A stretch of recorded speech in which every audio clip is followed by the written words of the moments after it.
Hello ಗೆಳೆಯರಿ, ನಮ್ಮ ಲಾಯಕ್ಸ್ ಪ್ರಸ್ತುತಪಡಿಸುತ್ತಿರುವ ಕನ್ನಡದಲ್ಲಿ ದೈನಂದಿನ ಸುದ್ದಿ ವಿಶ್ಲೇಷಣೆಗೆ ತಮಗೆಲ್ಲರಿಗೂ ಸ್ವಾಗತ. ಇಂದು ನಾವು ನೋಡಲಿದ್ದೇವೆ ಏಪ್ರಿಲ್ 25, 2026 ದಿ ಹಿಂದೂ ಪತ್ರಿಕೆಯಲ್ಲಿರ್ತಕ್ಕಂಥ ಇಂಪಾರ್ಟೆಂಟ್ ಆರ್ಟಿಕಲ್ಸ್ಗಳನ್ನು. ಚರ್ಚೆಯ ಮೊದಲನೇ ಆರ್ಟಿಕಲ್ ಅನ್ನು ನೋಡುವಂಥದ್ದಾದರೆ 7 Aam Aadmi Party MPs quit party set to merge with BJP. ಈ ಒಂದು ಇಶ್ಯೂ ನಮಗೆ GS ಪೇಪರ್ 2 ನಡಿಯಲ್ಲಿ ಪಾಲಿಟಿ ಆ್ಯಂಡ್ ಗವರ್ನೆನ್ಸ್ ಸೆಕ್ಷನ್ಗೆ ಸಂಬಂಧಪಟ್ಟಂತೆ ಕನೆಕ್ಟ್ ಆಗುವಂಥದ್ದು. ಈ ಒಂದು ಆರ್ಟಿಕಲ್ ನಡಿಯಲ್ಲಿ 7 ಜನ ಆಮ್ ಆದ್ಮಿ ಪಾರ್ಟಿ ಎಂಪೀಸ್ಗಳು ಬಿಜೆಪಿಗೆ ಶಿಫ್ಟ್ ಆಗಿರೋದನ್ನು ಮೆನ್ಷನ್ ಮಾಡಿದ್ದಾರೆ. ನೇಮನ್ನು ಸಹ ಇಲ್ಲಿ ಕಾಣ್ಬೋದು. ರಾಜ್ಯಸಭೆಯಲ್ಲಿ ಒಟ್ಟಾರೆಯಾಗಿ ಆಮ್ ಆದ್ಮಿ ಪಾರ್ಟಿಯಿಂದ 10 ಜನ ಇದ್ದರು. 10 ಜನರಲ್ಲಿ 7 ಜನ ಏನು ಮಾಡಿದ್ದಾರೆ, ಬಿಜೆಪಿಗೆ ಶಿಫ್ಟ್ ಆಗಿರೋದನ್ನು ಗಮನಿಸ್ಬೋದು. ಇಲ್ಲೆಲ್ಲ ನೇಮಗಳನ್ನು ಸಹ ಮೆನ್ಷನ್ ಮಾಡಿದ್ದಾರೆ. ಈ ಒಂದು ಹಂತದಲ್ಲಿ ಎಕ್ಸಾಮಿನೇಷನ್ ಪರ್ಸ್ಪೆಕ್ಟಿವಲ್ಲಿ ನಾವು ತಿಳ್ಕೊಬೇಕಾಗಿರ್ತಕ್ಕಂತಹ ಮಾಹಿತಿ ಅಂತಂದರೆ 10th ಶೆಡ್ಯೂಲ್ಗೆ ಸಂಬಂಧಪಟ್ಟಂತೆ ಇಲ್ಲಿ ಕಾಣಬೇಕಾಗತ್ತೆ. 10th ಶೆಡ್ಯೂಲ್ನಲ್ಲಿರ್ತಕ್ಕಂಥ ಪ್ರೊವಿಷನ್ಸ್ಗಳು ಯಾವ ರೀತಿಯಾಗಿದೆ, ಅದರಲ್ಲೂ 52ನೇ ತಿದ್ದುಪಡಿಯ ಆಧಾರದ ಮೇಲೆ 1985ನಲ್ಲಿ 10th ಶೆಡ್ಯೂಲನ್ನು ಆ್ಯಡ್ ಮಾಡಿದ್ದಾರೆ. ಇದರಲ್ಲಿ ಎಂಪೀಸ್ಗಳನ್ನು ಅಥವಾ MLAಸ್ಗಳನ್ನು ಯಾವ ರೀತಿಯಾಗಿ ಡಿಸ್ಕ್ವಾಲಿಫೈ ಮಾಡಲಾಗುತ್ತೆ, ಅವರು ಯಾವ ರೀತಿಯಾದಂಥ ಸ್ಟ್ಯಾಂಡರ್ಡ್ಸ್ಗಳನ್ನು ವೈಲೇಟ್ ಮಾಡಿದರೆ ಅವರು ಡಿಸ್ಕ್ವಾಲಿಫೈ ಆಗ್ತಾರೆ ಅಂತ ಸರಿಯಾದಂಥ ಒಂದು ಗ್ರೌಂಡ್ಸನ್ನು ಮೆನ್ಷನ್ ಮಾಡಿದ್ದಾರೆ. ಸೊ ಮೊದಲೇದಾಗಿ ಒಬ್ಬ MP ಇರ್ತಾರಲ್ಲ, ಇವರು ಏನಾದರೂ ತಮ್ಮ ಒಂದು ಪಾರ್ಟಿಯ ಮೆಂಬರ್ಶಿಪ್ಪನ್ನು ಬಿಟ್ಕೊಟ್ರೆ, ಇವಾಗ BJPಯಿಂದ ಎಲೆಕ್ಟ್ ಆಗಿರ್ತಕ್ಕಂಥ ಒಬ್ಬ ವ್ಯಕ್ತಿ ಆ ಒಂದು BJP ಪಕ್ಷವನ್ನು ತ್ಯಾಗ ಮಾಡಿರುವಂಥ ಹಂತದಲ್ಲಿ ಅವರು ಪಾರ್ಲಿಮೆಂಟ್ನ ಮೆಂಬರ್ಶಿಪ್ಪನ್ನು ಸಹ ಕಳೆದುಕೊಳ್ತಾರೆ. ಸೊ MP ಆಗಲಿಕ್ಕೆ ಅವರ ಅರ್ಹತೆಯನ್ನು ಕಳೆದುಕೊಳ್ಬಿಡ್ತಾರೆ. ವಾಲಂಟರ್ಲಿ ಏನಾದರೂ ಅವರು ಪೊಲಿಟಿಕಲ್ ಪಾರ್ಟಿಯ ಮೆಂಬರ್ಶಿಪ್ಪನ್ನು ಬಿಟ್ಟಾಗ ಅವರು MP ಆಗಿರೋದಿಲ್ಲ ಅಂತ ಕ್ಲಿಯರಾಗಿ ಗೊತ್ತಿರಲಿ. ಇದಕ್ಕೆ ಸಂಬಂಧಪಟ್ಟಂತೆ ಸುಪ್ರೀಂ ಕೋರ್ಟು ಸಹ ಒಂದು ಇಂಟರ್ಪ್ರಿಟೇಷನನ್ನು ಮಾಡಿದೆ. ಇವಾಗ ಕೇವಲ ಒಂದು ಫಾರ್ಮಲ್ ರೆಸಿಗ್ನೇಷನ್ ಮುಖಾಂತರ ಅಷ್ಟೇ ಅಲ್ಲ, ಇವಾಗ ಅವರ ಒಂದು ಆ್ಯಕ್ಷನ್ ಏನಿರುತ್ತಲ್ಲ ಆ ಪೊಲಿಟಿಕಲ್ ಪಾರ್ಟೀಸ್ಗೆ ಯಾವುದೇ ರೀತಿಯಾಗಿ ಸಿಂಕ್ ಆಗ್ತಾ ಇಲ್ಲ. ಓಪನ್ಲಿ ಅವರು ಹೇಳ್ತಾ ಇದ್ದಾರೆ, ಪೊಲಿಟಿಕಲ್ ಪಾರ್ಟೀಸನ್ನು ಕಂಡೆಮ್ ಮಾಡ್ತಾ ಇದ್ದಾರೆ ಅಂತಂದಾಗ ಆ ಒಂದು ಹಂತದಲ್ಲೂ ಕೂಡ ಅವರು MP ಆಗಿರಲಿಕ್ಕೆ ಅರ್ಹತೆಯನ್ನು ಕಳೆದುಕೊಳ್ತಾರೆ ಅಂತ ಕೋರ್ಟ್ ಒಂದು ಇಂಟರ್ಪ್ರಿಟೇಷನನ್ನು ಮಾಡಿದೆ. ಹಾಗೂ ಪಾರ್ಟಿ ವಿಪ್ಪನ್ನು ಇವರು ಸರಿಯಾಗಿ ಅನುಕರಣೆ ಮಾಡಬೇಕಾಗತ್ತೆ. ಇವರು ಕೊಟ್ಟಿರ್ತಕ್ಕಂಥ ಒಂದು ಡೈರೆಕ್ಷನನ್ನು ಫಾಲೋ ಮಾಡಬೇಕಾಗತ್ತೆ. ಈ ಒಂದು ಹಂತದಲ್ಲೂ ಸಹ ಅವ್ರು ಏನಾದರೂ ಫಾಲೋ ಮಾಡಲಿಲ್ಲ ಅಂತಂದರೆ ಪ್ರಿಯರ್ ಪರ್ಮಿಷನ್ ತೆಗೆದುಕೊಳ್ಳುವಂಥದ್ದಾಗಿರ್ಬೋದು, ಅವ್ರಿಗೆ ಪ್ರಿಸ್ಕ್ರೈಬ್ ಮಾಡಿರ್ತಕ್ಕಂಥ ಒಂದು ಟೈಮನ್ನು ಫಾಲೋ ಅಪ್ ಮಾಡುವಂಥದ್ದಾಗಿರ್ಬೋದು, ಇವೆಲ್ಲವನ್ನು ನಾವು ನೋಡಿದಾಗ ಅವರು ಸರಿಯಾಗಿ ಅವರ ಅನುಕರಣೆಯನ್ನು ಮಾಡಲಿಲ್ಲ ಅಂದರೂ ಕೂಡ ಅವರು ಮೆಂಬರ್ಶಿಪ್ಪನ್ನು ಕಳೆದುಕೊಳ್ತಾರೆ. ಆ್ಯಂಡ್ ಅಗೇನ್ ಇವಾಗ ಇಂಡಿಪೆಂಡೆಂಟ್ ಆಗಿ ಎಲೆಕ್ಟ್ ಆಗಿರ್ತಕ್ಕಂಥ ಒಬ್ಬ ವ್ಯಕ್ತಿ ಇದ್ದಾರೆ ಅಂತ ಅಂದ್ಕೊಳ್ಳಿ, ಅವರು ಯಾವುದೇ ರೀತಿಯಂಥ ಪೊಲಿಟಿಕಲ್ ಪಾರ್ಟಿ ಮೆಂಬರ್ಶಿಪ್ಪನ್ನು ಹೊಂದದೆ ಇವತ್ತು MP ಆಗಿ ಎಲೆಕ್ಟ್ ಆಗಿದ್ದಾರೆ. ಆದರೆ MP ಆಗಿರುವಂಥ ಹಂತದಲ್ಲಿ ಯಾವುದಾದ್ರೂ ಪೊಲಿಟಿಕಲ್ ಪಾರ್ಟಿಗೆ ಅವರು ಏನಾದರೂ ಜಾಯಿನ್ ಆದರೆ ಆ ಒಂದು ಹಂತದಲ್ಲೂ ಕೂಡ ಅವರು ಮೆಂಬರ್ಶಿಪ್ಪನ್ನು ಕಳೆದುಕೊಳ್ತಾರೆ. ಆ್ಯಂಡ್ ಅಗೇನ್ ಇವಾಗ ನಾಮಿನೇಟೆಡ್ ಮೆಂಬರ್ಸ್ ಇರ್ತಾರಲ್ವ, ಈ ನಾಮಿನೇಟೆಡ್ ಮೆಂಬರ್ಸ್ಗಳು ಏನಾದರೂ ಅವ್ರಿಗೆ 6 ಮಂತ್ ಲಿಮಿಟೇಷನ್ ಕೊಟ್ಟಿರ್ತಾರೆ. ಅಷ್ಟರೊಳಗಾಗಿ ಯಾವುದಾದ್ರೂ ಪೊಲಿಟಿಕಲ್ ಪಾರ್ಟೀಸ್ಗೆ ಅವರು ಜಾಯಿನ್ ಆಗಬೇಕಾಗತ್ತೆ. ಒಂದು ವೇಳೆ 6 ಮಂತ್ ಆದಮೇಲೆ ಅವರು ಏನಾದರೂ ಬೇರೆ ಪೊಲಿಟಿಕಲ್ ಪಾರ್ಟೀಸ್ ಜಾಯ್ನ್ ಆದರೂ ಕೂಡ ಅವರು ತಮ್ಮ ಒಂದು ಮೆಂಬರ್ಶಿಪ್ಪನ್ನು ಕಳೆದುಕೊಳ್ತಾರೆ.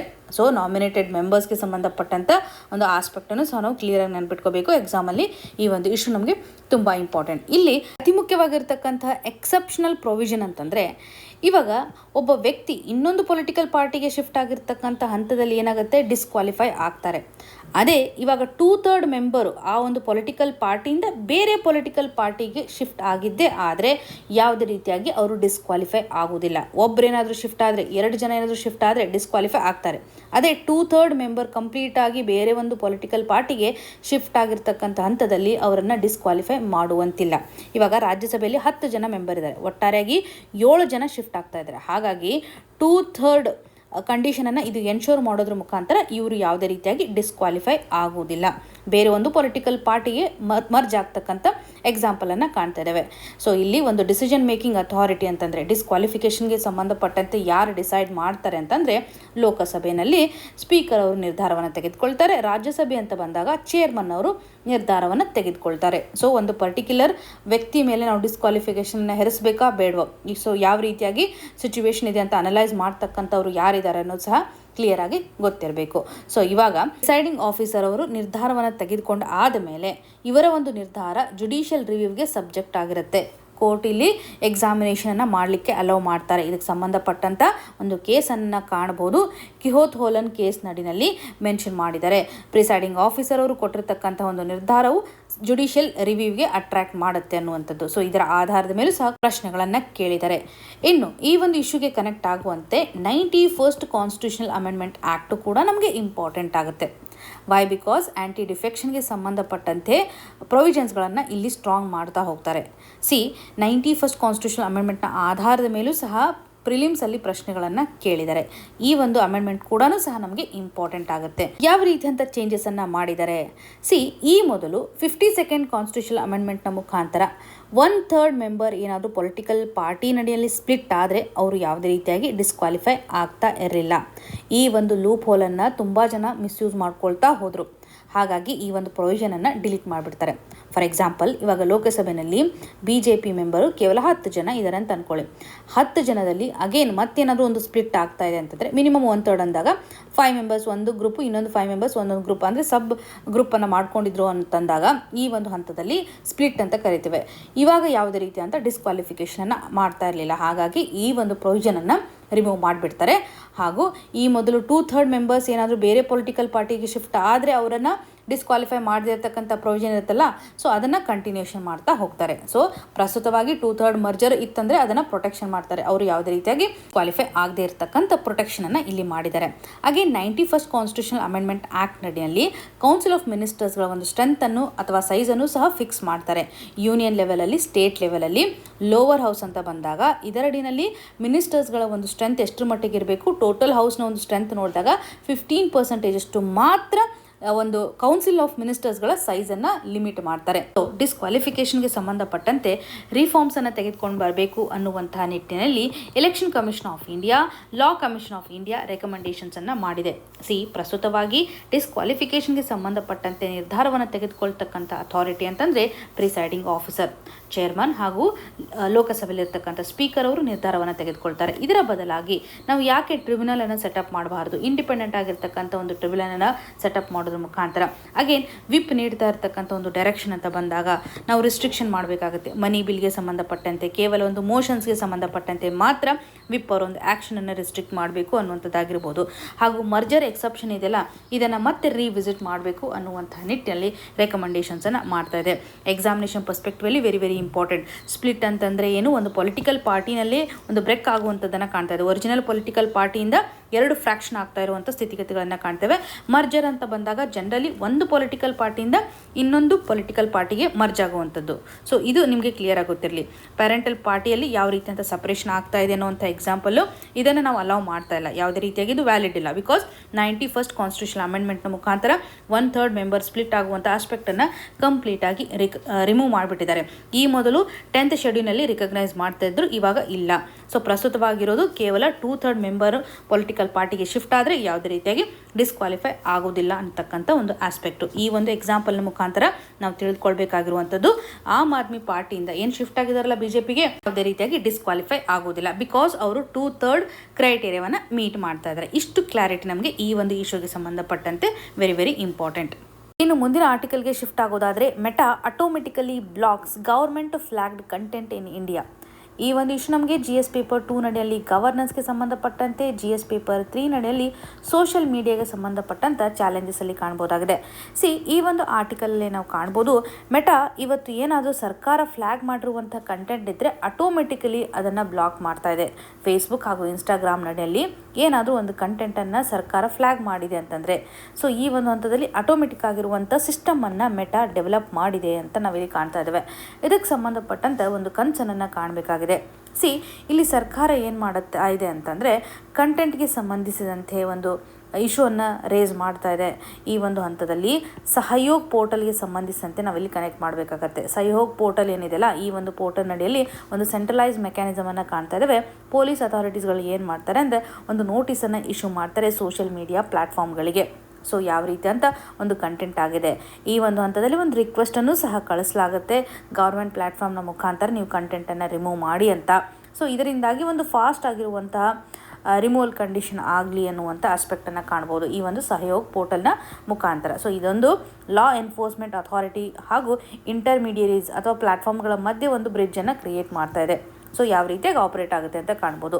ಇದಕ್ಕೆ ಸಂಬಂಧಪಟ್ಟಂತೆ ಕನ್ಸರ್ನ್ ಏನಿದೆ ಅಂತಂದರೆ, ಕಂಟೆಂಟನ್ನು ರಿಮೂವ್ ಮಾಡುವಂಥ ಹಂತದಲ್ಲಿ ನಾವು ಯಾವುದೇ ರೀತಿಯಾಗಿ ನೋಟಿಸನ್ನು ಕೊಡ್ತಾ ಇಲ್ಲ, ಆಟೋಮೆಟಿಕ್ಕಾಗಿ ಡಿಲೀಟ್ ಆಗ್ತಾ ಇದೆ. ಸೊ ಇಲ್ಲಿ ಒಂದು ಕಂಪೈಲೆನ್ಸ್ ಅಂತ ಬಂದಾಗ ಯಾವುದೇ ರೀತಿಯಾಗಿ ಒಂದು ಟೈಮನ್ನು ಸಹ ಇಲ್ಲಿ ಕೊಡ್ತಾ ಇಲ್ಲ ಅನ್ನುವಂಥದ್ದು. ಇವಾಗ ಒಂದು ಲೀಗಲ್ ಚಾಲೆಂಜ್ ಏನಿದೆ ಅದರಲ್ಲೂ IT ಆ್ಯಕ್ಟ್ ಅಂತ ಬಂದಾಗ ಸೆಕ್ಷನ್ 79 ಸಬ್ ಕ್ಲಾಸ್ 3 ಹಾಗೂ ಸಬ್ ಕ್ಲಾಸ್ ಬಿ ಯಲ್ಲಿರುವಂಥ ಒಂದು ಪ್ರೊವಿಷನ್ ನಮಗೆ ಹೇಳುತ್ತೆ. ಇನ್ಫಾರ್ಮೇಷನ್ ಆ್ಯಕ್ಟ್ 2000 ಇರ್ತಕ್ಕಂಥ ಒಂದು ಕಾಯ್ದೆ ನಮಗೆ ಹೇಳೋದಾದರೆ, ಅದರಲ್ಲೂ ಸೆಕ್ಷನ್ 79 ಏನಿದೆ ಅಂದರೆ ಒಂದು ಸೇಫ್ ಹಾರ್ಬರ್ ಕಂಡೀಷನನ್ನು ಇಂಟರ್ಮೀಡಿಯೇಟರ್ಗೆ ಕೊಡ್ತಾರೆ. ಸೊ ಇವಾಗ ಏನೇ ಒಂದು ಕಂಟೆಂಟ್ ಸರ್ಕ್ಯುಲೇಟ್ ಆದರೆ ಇದಕ್ಕೆ ಕಂಪ್ಲೀಟಾಗಿ ಆ ಪ್ಲ್ಯಾಟ್ಫಾರ್ಮ್ಗಳ ರೆಸ್ಪಾನ್ಸಿಬಲ್ ಇರೋದಿಲ್ಲ ಅಲ್ವಾ. ಒಂದು ವೇಳೆ ಸರ್ಕಾರ ಕೊಟ್ಟಿರ್ತಕ್ಕಂಥ ಡೈರೆಕ್ಷನನ್ನು ಫಾಲೋ ಮಾಡಲಿಲ್ಲ ಅಂತಂದರೆ ಅವ್ರಿಗೆ ಇರುವಂಥ ಒಂದು ಸೇಫ್ ಹಾರ್ಬರನ್ನು ರಿಮೂವ್ ಮಾಡಲಾಗುತ್ತೆ. ಒಂದು ಹಂತದಲ್ಲಿ ಮೆಟಾ ಒಂದು ಆಟೋಮೆಟಿಕ್ ಸಿಸ್ಟಮನ್ನು ತೆಗೆದುಕೊಂಡು ಬಂದಿದೆ. ಕಂಟೆಂಟನ್ನು ಈಸಿಯಾಗಿ ರೆಸ್ಟ್ರಿಕ್ಟ್ ಮಾಡ್ತಾ ಇದ್ದಾರೆ, ಈಸಿಯಾಗಿ ಕಂಟೆಂಟನ್ನು ಬ್ಲಾಕ್ ಮಾಡ್ತಾ ಇದ್ದಾರೆ, ಅಥವಾ ಒಂದು ಎಕ್ಸಸ್ ಏನಿರುತ್ತಲ್ಲ ಅದನ್ನು ಸಹ ಲಿಮಿಟೆಡ್ ಮಾಡ್ಬೋದು, ರ್ಯಾಪಿಡ್ ಆಗಿ ಮಾಡ್ತಕ್ಕಂಥ ಸ್ಥಿತಿಗತಿಗಳನ್ನು ಕಾಣ್ತಾ ಇದ್ದಾವೆ. ಹಾಗಾಗಿನೇ ಒಂದು ಇಶ್ಯೂ ರೇಸ್ ಆಗಿದೆ. ಇವಾಗ ಯಾವುದೇ ರೀತಿಯಾಗಿ ಹ್ಯೂಮನ್ ರಿವ್ಯೂ ಆಗ್ತಾ ಇಲ್ಲ, ಇಲ್ಲಿ ಆಟೋಮೆಟಿಕ್ ಆಗಿರ್ತಕ್ಕಂಥ ಒಂದು ಸಿಸ್ಟಮನ್ನು ಡೆವಲಪ್ ಮಾಡಿದ್ದಾರೆ. ಹಾಗೂ ಇಲ್ಲಿ ಫ್ರೀಡಮ್ ಆಫ್ ಸ್ಪೀಚ್ ಆ್ಯಂಡ್ ಎಕ್ಸ್ಪ್ರೆಷನ್ಗೆ ಸಂಬಂಧಪಟ್ಟಂತೆ ಆರ್ಟಿಕಲ್ 19 ಪ್ರೊವಿಷನ್ಸನ್ನು ಇದು ವೈಲೇಟ್ ಮಾಡುತ್ತೆ. Article 19 sub class 1 sub class A ಆಗಿರ್ಬೋದು, ಅಥವಾ ಆರ್ಟಿಕಲ್ 19 ಸಬ್ ಕ್ಲಾಸ್ 2 ಅಲ್ಲಿರ್ತಕ್ಕಂಥ ಪ್ರೊವಿಷನ್ಸನ್ನು ಇದು ವೈಲೇಟ್ ಮಾಡ್ತಾ ಇದೆ ಅಂತ. ಫ್ರೀ ಸ್ಪೀಚ್ ಆ್ಯಂಡ್ ಎಕ್ಸ್ಪ್ರೆಷನನ್ನು ಇದು ರೆಸ್ಟ್ರಿಕ್ಟ್ ಮಾಡ್ತಾ ಇದೆ. ರಿಸ್ಟ್ರಿಕ್ಷನ್ ಹಾಕಿದರೂ ಕೂಡ ರೀಸನಬಲ್ ಆಗಿರ್ತಕ್ಕಂಥ ರೆಸ್ಟ್ರಿಕ್ಷನ್ಸನ್ನು ಹಾಕಬೇಕು. ಅಂದಾಗ ಮಾತ್ರ ಲೀಗಲಿ ಜಸ್ಟಿಫೈಡ್ ಆಗಿರತಕ್ಕಂಥ ಸಿಚುವೇಶನನ್ನು ನಾವು ಕಾಣ್ಬೋದು. ಇವಾಗ ಪ್ರಸ್ತುತವಾಗಿ ಒಂದು ನ್ಯಾಚುರಲ್ ಜಸ್ಟಿಸನ್ನು ಪ್ರಶ್ನೆ ಮಾಡ್ತಾ ಇರ್ತಕ್ಕಂಥ ಸ್ಥಿತಿಗತಿಗಳನ್ನು ಕಾಣ್ಬೋದು. ಇವಾಗ ಕನ್ಸರ್ನ್ಡ್ ಕಂಟೆಂಟ್ ಡೆವಲಪರ್ ಅವರಿಗೊಂದು ಟೈಮ್ ಲಿಮಿಟ್ ಏನಾದರೂ ಕೊಟ್ಟಿದ್ದೇ ಆದರೆ, ಒಂದು ಪ್ರಯರ್ ಆಗಿರ್ತಕ್ಕಂಥ ನೋಟಿಸನ್ನು ಕೊಟ್ಟಿದ್ದೇ ಆದರೆ, ಅವರು ತಮ್ಮ ಒಂದು ಕಂಡೀಷನನ್ನು ಜಸ್ಟಿಫೈ ಮಾಡ್ಬೋದಲ್ವಾ. ಅವರ ಒಂದು ಕನ್ಸರ್ನನ್ನು ವ್ಯಕ್ತಪಡಿಸಲಿಕ್ಕೆ ಸಾಧ್ಯತೆ ಇದೆ. ಇಲ್ಲಿ ಫೇರ್ನೆಸ್ಸನ್ನು ತೆಗೆದುಕೊಂಡು ಬರ್ತಾ ಇದ್ದಾರಾ ಅನ್ನುವಂಥ ಪ್ರಶ್ನೆಗಳು ಉದ್ಭವವಾಗಿದೆ. ಸೊ ಇಲ್ಲಿ ಇಂಟರ್ಮೀಡಿಯರಿ ಲಯಬಿಲಿಟಿ ಏನಿದೆಯಲ್ಲ, ಸೇಫ್ ಹಾರ್ಬರನ್ನು ಯೂಸ್ ಮಾಡ್ಕೊಳ್ತಕ್ಕಂಥ ಹಂತದಲ್ಲಿ ಇದರ ಒಂದು ಫಿಯರ್ ಏನಿಲ್ಲ, ಇದರ ಆಧಾರದ ಮೇಲೆ ಒಂದು ಆಟೋಮೆಟಿಕ್ ಕಂಡೀಷನನ್ನು ಇಲ್ಲಿ ತೆಗೆದುಕೊಂಡು ಬಂದಿದ್ದಾರೆ. ಆದರೆ ಪ್ರೊಸೀಜರ್ ಲೆವೆಲಲ್ಲಿ ನಾವು ಮಿಸ್ ಮಾಡ್ತಾ ಇದ್ದೀವಿ. ಕಂಟೆಂಟ್ ಡೆವಲಪರ್ಗೆ ಸಂಬಂಧಪಟ್ಟಂತೆ ಒಂದು ಟೈಮನ್ನೇ ನಾವು ಇಲ್ಲಿ ಕೊಡ್ತಾ ಇಲ್ಲ. ಇಲ್ಲಿ ಒಂದು ಟ್ರಾನ್ಸ್ಪರೆನ್ಸಿ ಡಿಫಿಸಿಟ್ ಇದೆ ಅಂತ ಕಾಣ್ಬೋದು. ಪಬ್ಲಿಕ್ ಡಿಸ್ಕ್ಲೋಜರ್ ನಾವಿಲ್ಲಿ ಮಾಡ್ತಾ ಇಲ್ಲ.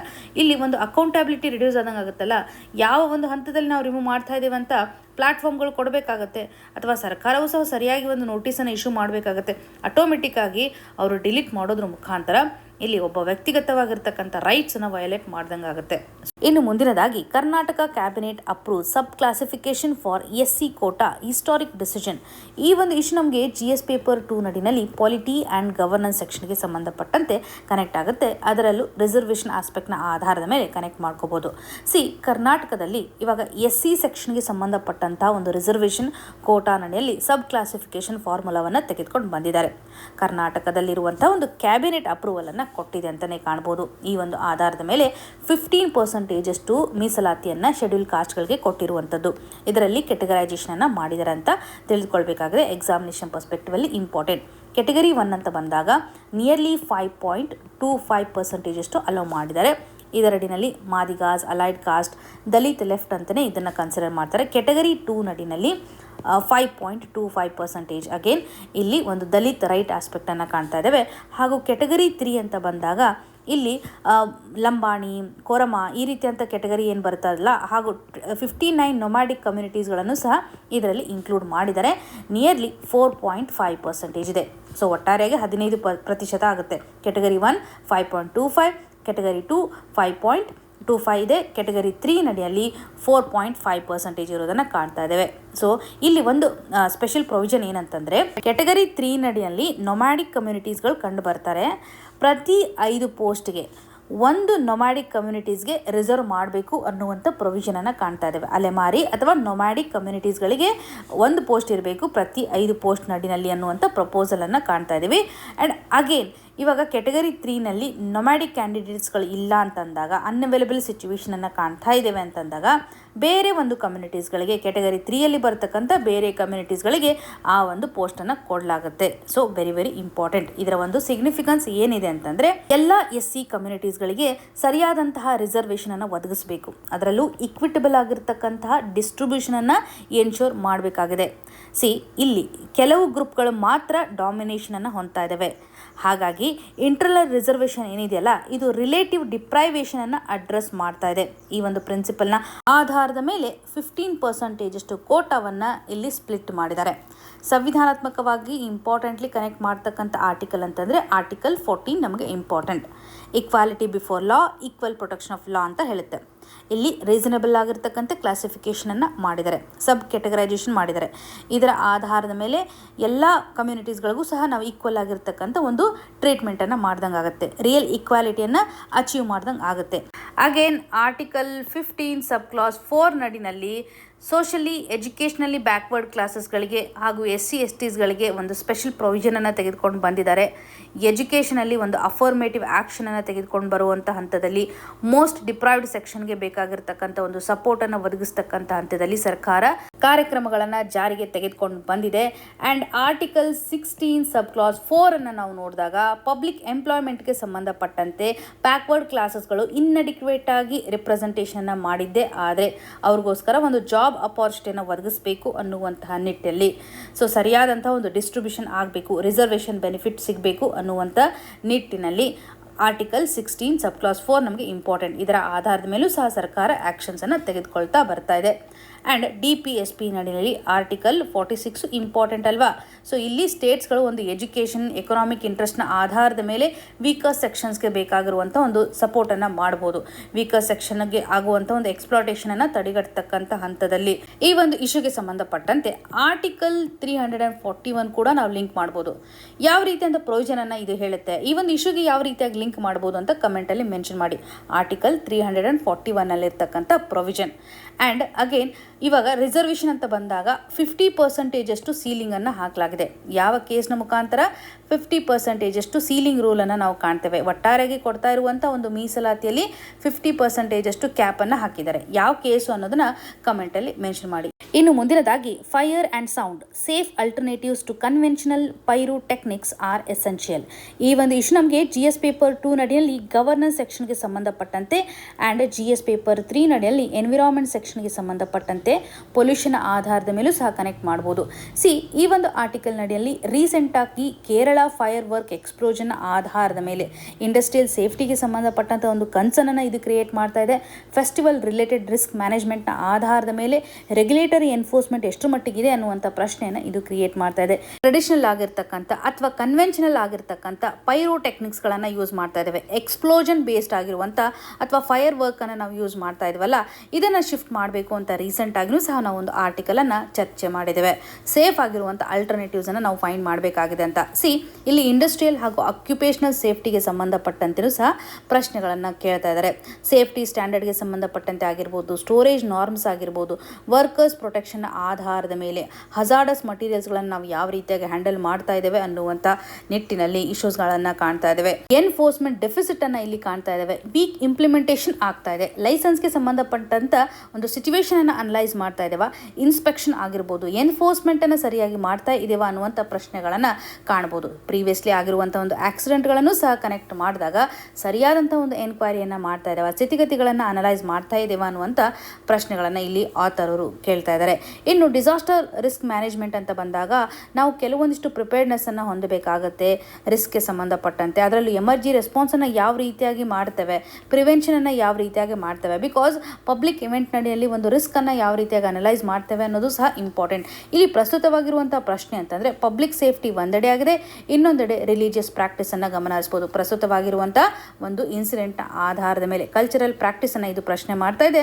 ಹಾಗೂ ಪಬ್ಲಿಕ್ ಸೇಫ್ಟಿಗೆ ಸಂಬಂಧಪಟ್ಟಂತೆ ಮಾಸ್ ಗ್ಯಾದರಿಂಗ್ ಆಗಿರುವಂಥ ಹಂತದಲ್ಲಿ ನಾವು ರಿಸ್ಕನ್ನು ಯಾವ ರೀತಿಯಾಗಿ ತಡೆಗಟ್ಟುತ್ತೇವೆ, ಒಂದು ವೇಳೆ ಪ್ರಾಬ್ಲಮ್ ಆದರೂ ಯಾವ ರೀತಿಯಾಗಿ ಅದನ್ನು ರೆಸ್ಪಾಂಡ್ ಮಾಡ್ತೇವೆ ಅನ್ನುವಂಥದ್ದು. ಆ್ಯಂಡ್ ಅಗೇನ್ ಎನ್ವಿರಾನ್ಮೆಂಟಲ್ ಅಥವಾ ಹೆಲ್ತ್ ಕನ್ಸರ್ನ್ ಅಂತಲೂ ಸಹ ನೋಡಿದಾಗ ಕನ್ವೆನ್ಷನಲ್ ಫೈರ್ ವರ್ಕನ್ನು ನಾವು ನೋಡಿದಾಗ ಇದು ನಾಯ್ಸ್ ಪೊಲ್ಯೂಷನನ್ನು ಕ್ರಿಯೇಟ್ ಮಾಡುತ್ತೆ, ಏರ್ ಪೊಲ್ಯೂಷನನ್ನು ಕ್ರಿಯೇಟ್ ಮಾಡುತ್ತೆ, ಹೆಲ್ತ್ ಮೇಲೆ ಇದು ಇಂಪ್ಯಾಕ್ಟನ್ನು ಕ್ರಿಯೇಟ್ ಮಾಡುತ್ತೆ. ಅದರಲ್ಲೂ ವಲ್ನರಬಲ್ ಗ್ರೂಪ್ ಮೇಲೆ ಸಾಕಷ್ಟು ಇಂಪ್ಯಾಕ್ಟನ್ನು ಇದು ಕ್ರಿಯೇಟ್ ಮಾಡ್ತಾ ಇದೆ. ಹಾಗಾಗಿ ಒಂದು ಸೇಫರ್ ಆಲ್ಟರ್ನೇಟಿವನ್ನು ತೆಗೆದುಕೊಂಡು ಬರಬೇಕು, ಗ್ರೀನ್ ಇನೋವೇಷನ್ಸನ್ನು ತೆಗೆದುಕೊಂಡು ಬರಬೇಕು ಅನ್ನುವಂಥ ನಿಟ್ಟಿನಲ್ಲಿ ಈ ಒಂದು ಪೈರೋಟೆಕ್ನಿಕ್ ಏನಿದೆ ತುಂಬ ಓಲ್ಡ್ ಟೆಕ್ನಾಲಜಿ ಅಂತ ಹೇಳ್ಬೋದು. ಇವಾಗ ಕ್ಲೀನರ್ ಟೆಕ್ನಾಲಜಿ ಅಡಿಗೆ ನಾವು ಮುಂದಾಗಬೇಕು. ಇದಕ್ಕೆ ಸಂಬಂಧಪಟ್ಟಂತೆ ಆರ್ಟಿಕಲ್ ಅನ್ನು ನೋಡೋದಾದರೆ article 21 important, right to life, ಅದರಲ್ಲೂ ಸೇಫ್ಟಿ ಆ್ಯಂಡ್ ಹೆಲ್ದಿ ಎನ್ವಿರಾನ್ಮೆಂಟ್ ಆಧಾರದ ಮೇಲೆ ಕನೆಕ್ಟ್ ಮಾಡ್ಬೋದು. ಆರ್ಟಿಕಲ್ 48A ಇಂಪಾರ್ಟೆಂಟ್, ಇದರಡಿನಲ್ಲಿ ಎನ್ವಿರಾನ್ಮೆಂಟನ್ನು ಪ್ರೊಟೆಕ್ಷನ್ ಮಾಡಬೇಕು ಅನ್ನುವಂಥ ನಿಟ್ಟಿನಲ್ಲಿ. ಅಗೇನ್ ಫಂಡಮೆಂಟಲ್ ಡ್ಯೂಟೀಸ್ ಅಂತ ಬಂದಾಗ ಇದರಡಿನಲ್ಲಿ ಆರ್ಟಿಕಲ್ 51A ಸಬ್ ಕ್ಲಾಸ್ Gಯಲ್ಲಿ ಕಾಣ್ತೇವೆ. ಫಂಡಮೆಂಟಲ್ ಡ್ಯೂಟಿ ಆಗುತ್ತೆ ಎನ್ವಿರಾನ್ಮೆಂಟನ್ನು ಪ್ರೊಟೆಕ್ಟ್ ಮಾಡುವಂಥದ್ದು ಅಂತ ಮೆನ್ಷನ್ ಮಾಡಿದ್ದಾರೆ. ಇಲ್ಲಿ ನಾವು ಆಲ್ಟರ್ನೇಟಿವ್ ಆಗಿರ್ತಕ್ಕಂತಹ ಪ್ರಾಕ್ಟೀಸನ್ನು ಮಾಡಬೇಕು. ಎಮಿಷನ್ಸನ್ನು ಕಡಿಮೆ ಮಾಡುವಂತಹ ಗ್ರೀನ್ ಕ್ರ್ಯಾಕರ್ಸ್ಗಳನ್ನು ಯೂಸ್ ಮಾಡೋದ್ರ ಮುಖಾಂತರ ನಾಯ್ಸ್ ಫೈರ್ ವರ್ಕನ್ನು ರೆಡ್ಯೂಸ್ ಮಾಡ್ತಾ ಬರಬೇಕು. ನಾವು ರೀಸೆಂಟಾಗಿ ನೋಡಿದ್ವಿ ಕೋಲ್ಡ್ ಸ್ಪಾರ್ಕ್ ಟೆಕ್ನಾಲಜಿಯನ್ನು ಬಳಕೆ ಮಾಡ್ಕೊಳೋದ್ರ ಮುಖಾಂತರ ನಾವು ಅಲಾಯ್ ಮೆಟಲ್ಸ್ಗಳನ್ನು ಯೂಸ್ ಮಾಡ್ತೇವೆ. ಸೊ ಇದರ ಮುಖಾಂತರನೂ ಸಹ ಒಂದು ಎಮಿಷನ್ ಆಗೋದನ್ನು ತಡೆಗಟ್ಟಬಹುದು ಹಾಗೂ ಎಕ್ಸ್ಪ್ಲೋಷನ್ ಆಗ್ತಕ್ಕಂಥ ಸ್ಥಿತಿಗತಿಗಳನ್ನು ಸಹ ಕಡಿಮೆ ಮಾಡಲಿಕ್ಕೆ ಸಾಧ್ಯತೆ ಇದೆ ಅಂತ. So examination perspectively very very important topic ಅನ್ಬೋದು. ಇಂಟರ್ವ್ಯೂವಲ್ಲೂ ಈ ಒಂದು ಇಶ್ಯೂ ಆಧಾರದ ಮೇಲೆ ಪ್ರಶ್ನೆಗಳನ್ನು ಕೇಳುವಂತಹ ಸಾಧ್ಯತೆ ಇದೆ. ಆ್ಯಂಡ್ ಮೇನ್ಸ್ ಪರ್ಸ್ಪೆಕ್ಟಿವಲ್ಲೂ ಸಹ ನಾವು ಕ್ವಶನ್ಸ್ಗಳನ್ನು ಎಕ್ಸ್ಪೆಕ್ಟ್ ಮಾಡ್ಬೋದು. ಈ ಎಲ್ಲ ಆರ್ಟಿಕಲ್ಸ್ಗಳು ನಮಗೆ ಪ್ರಿಲಿಮ್ಸಲ್ಲಿ ಹೆಲ್ಪ್ ಆಗುತ್ತೆ. ಸೊ ಇವತ್ತು ಡಿಸ್ಕಸ್ ಮಾಡಿರ್ತಕ್ಕಂಥ ಆರ್ಟಿಕಲ್ಸ್ಗಳು ನಿಮಗೆ ನೀಟಾಗಿ ಅರ್ಥ ಆಗಿದೆ ಅಂತ ಭಾವಿಸ್ತಾ ಇದ್ದೀನಿ. ನಿಮ್ಗೆ ಏನೇ ಕನ್ಸರ್ನ್ ಇದ್ರೂ ಕೂಡ ಕಮೆಂಟ್ನ ಮುಖಾಂತರ ತಿಳಿಸಿಕೊಡಿ ಅಂತ ಹೇಳ್ತಾ ಮುಂದಿನ ಸಂಚಿಕೆಯಲ್ಲಿ ಮತ್ತೆ ಸಿಗೋಣ.